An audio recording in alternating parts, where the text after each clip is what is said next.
Drawing people realistically can be tough, but with a lot of practice and the right techniques, anyone can do it. For me, I've always been more focused on animals and cartoons until I wanted to branch out a bit. It is because of this that I learned a few simple ways to make drawing people easy. Let's get started. So, tip number 1, filters. Drawing from a coloured reference can be hard, especially if you aren't working with coloured pencils. If this is the case, then by changing the colour of the photo to grey, this makes it easier to shade certain areas so you know how dark the tone should be. Also, applying filters that accentuate the outlines of the face on apps like Pixlr, it can help to get a more accurate sketch. Personally, I don't use this anymore, but when I was first learning to draw people, I used this method. I think it helps to think of the person you're drawing as a sort of cartoon character, and so this makes the proportions easy to draw. I draw cartoon characters a lot, and so this definitely helped me to draw. I think this method makes drawing realistically a little less daunting at first until you become more comfortable drawing without any filters. But I would definitely recommend this to anyone who is in the beginning stages of drawing people. This definitely helped me. So, moving on to tip number 2, start from the eyes.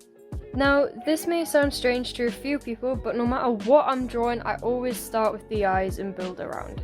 You can see here I do exactly that, in which I start from the eyes and expand out.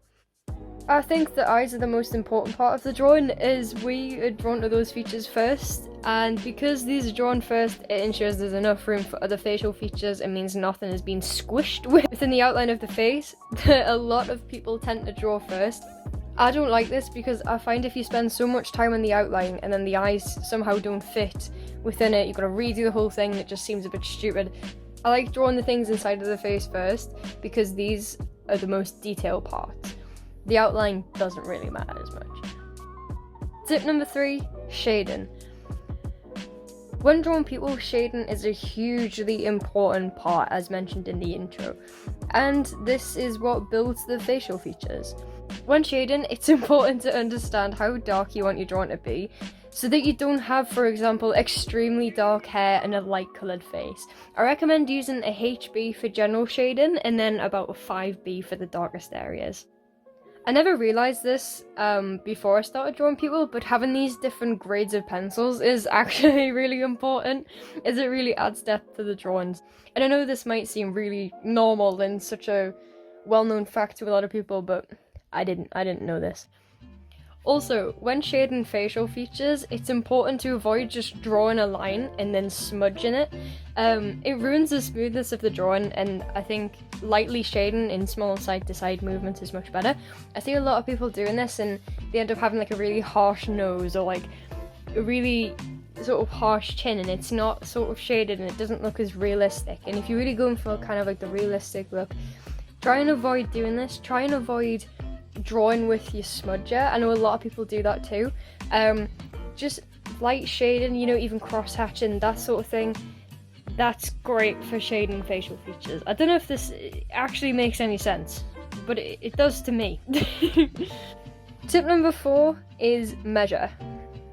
Using a grid method of sorts, or using a ruler to measure parts of the drawing, is perfect to ensure the drawing's accurate until you get comfortable drawing freehand. This can help kind of build your knowledge, so to speak, on proportions, and you'll just get better at naturally measuring things in your head. I usually use a ruler when drawing big, complicated drawings to make sure I'm on the right track, but more often than not, I'll just draw it by eye and draw freehand. But if you're still not that confident after watching this video at drawing freehand, then, you can always measure and you can always double check that you're doing everything right, and that's kind of the fun of it. Is if it looks bad, then don't get upset. Don't think you can't post it. Post it. Art isn't always perfect, and you're not always gonna, it's a progression. It's not just something that you're naturally born with or you're naturally talented with. There's some people, sure, born with talent, but the rest of the 99% of us just develop it. So always post your drawings, no matter how bad they are. Always post them. That's my main thing. And then you'll get criticism, which is usually positive. The art community is a very nice place. But anyway, I hope this video helped. These are kind of my current tips on how to draw people realistically, worked out through experience, and I hope you guys enjoyed this video. Thank you for watching this video. See you guys later.